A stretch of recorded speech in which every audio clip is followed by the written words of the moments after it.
जी निखिल जी, जब कोई राष्ट्रीय पार्टी जो देश में लंबे समय तक हुकूमत की हो और जब उसकी नाव डूबने लगे तो कुछ भी कहने के लिए तैयार हो जाता है, मरता क्या नहीं करता। अरे भाई, इनसे पूछा आपने कि क्षेत्रीय दलों पे क्यों इतना आश्रित हो गए? वही क्षेत्रीय दल जो आपसे टूट कर जाके अलग बने, जो जिन्होंने कहा कि ये भ्रष्टाचारी हैं, चाहे टीएमसी हो, एनसीपी हो, किससे निकली हुई हैं? आपसे निकली हुई आम आदमी पार्टी किसके खिलाफ अपनी पार्टी को खड़ा किया? आपके खिलाफ खड़ा किया। तो उस पे ये नहीं गए, ये चले गए इधर उधर की बातें करने। ये पूछा जा रहा है, क्यों पूछा जा रहा है? क्योंकि जितने दल नहीं, वो तो यही कह रहे हैं, एसएन सिंह साहब ये कह रहे हैं कि दरअसल स्थिति इतनी खराब हो गई है कि उनको उन्हीं लोगों के साथ में गठबंधन करना पड़ रहा है जो उनके साथ कभी राजनीतिक विरोधी थे। नहीं, देखिए वो क्यों करना पड़ रहा है। आप देखे होंगे जितने खूंखार जानवर होते हैं, मनुष्य नहीं, वो पशुओं में भी ऐसी प्रवृत्ति पाई जाती है जब लगता है कि उनका अस्तित्व समाप्त हो जाएगा। सुन लीजिए, अरे मैं बीच में बोला नहीं, सुन लीजिए, बहुत अच्छी बात बताओ।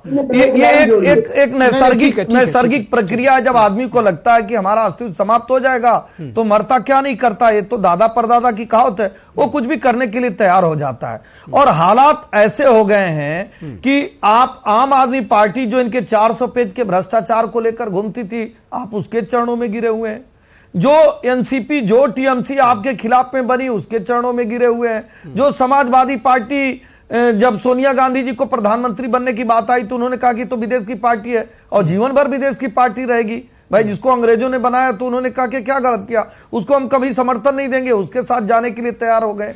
और मैं तो कहूंगा निखिल जी, हालात ऐसे हो गए हैं कि जो लोकसभा और राज्यसभा में जो विपक्ष की कुर्सी होती है ना, कुर्सी भी समाप्त हो गई है। तो अब ये जान रहे हैं कि हम पूरी तरह से समाप्त हो रहे हैं, तो फिर वही कहावत, मरता क्या नहीं करता। अब इन्होंने कहा मोदी जी ने क्या किया।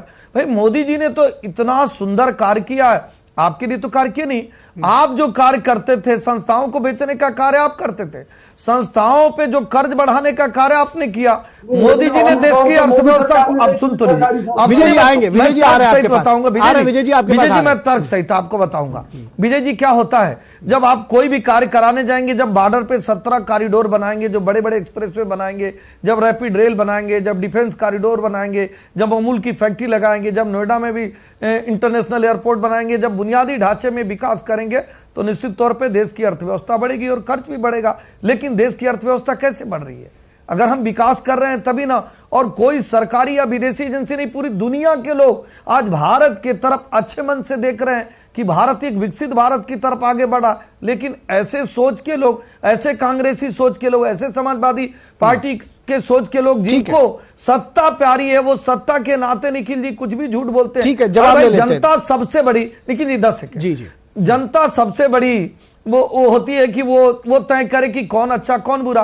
अभी 5 राज्यों का चुनाव होता है, जनता किसको मत देती है? 2014 में किसको मत देती है? 19 में किसको मत देती है? उत्तर प्रदेश में 17 में किसको देती है? 22 में किसको देती है? देश में आज और प्रदेशों में किसकी सर्वाधिक सरकार है? उसकी जो विकास का कार्य कर रहा है। ऐसे मोदी जी जो गरीब कल्याण की योजना चला रहे हैं, आपको तकलीफ ये हो रहा है कि आप जो तुष्टीकरण का कार्य करते थे, वो तुष्टीकरण का कार्य नहीं हो रहा। आज सबका साथ सबके विकास का कार्य हो रहा है। आप बताइए, आपने 70 साल में जितना कार्य किया, इस 10 वर्ष में उससे 10 गुना अधिक हुआ कि नहीं हुआ? ठीक है, आपका पॉइंट आ गया, तो खर्च होगा।